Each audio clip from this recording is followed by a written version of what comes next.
Yan.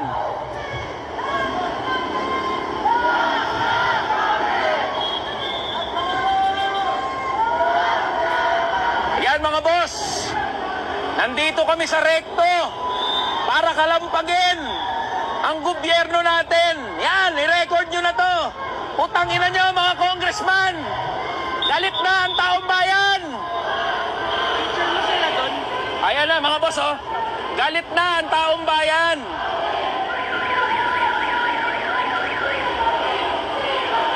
Nandito kami sa rekto mga boss.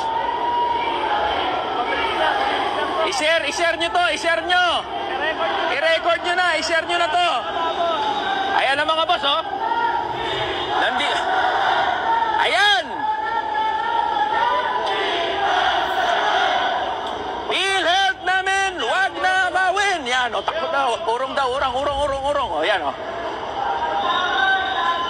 Ano?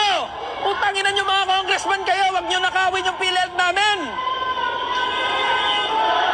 Ayan. Wag nyo nakawin yung pondo ng PhilHealth, wag nyo isiro ang budget dyan. Galit na mga manggagawa. Galit na ang taong bayan. Mas magsiresign na rin kayo. Magsiresign kayo. Ikaw, Ledesma, CEO ng PhilHealth, putang ina mo, magresign ka na. Herbosa, isa ka pa, Secretary of Health, tang ina mo, magresign ka na. Kayo mga congressman, hayop kayo. Ayan na, galit na yung taong bayan, ha. Magandang araw po sa inyong lahat. Yan. At masayang-masaya tayo dahil napakaraming pumunta dito sa rally natin. Yan. Para ipanawagan na ibalik ang pondo ng PhilHealth at labanan itong patuloy na panggagago ng gobyerno. Yan. Laban. Laban lang. Yan, laban sabi nga lang. ni Prof. Celo Magno, this is the most corrupt budget in the history of Philippines.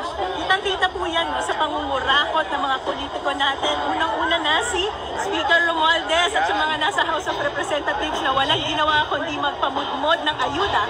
Samantalang tayong mga mamamayan patuloy na nagbabayad ng tax natin. Tama.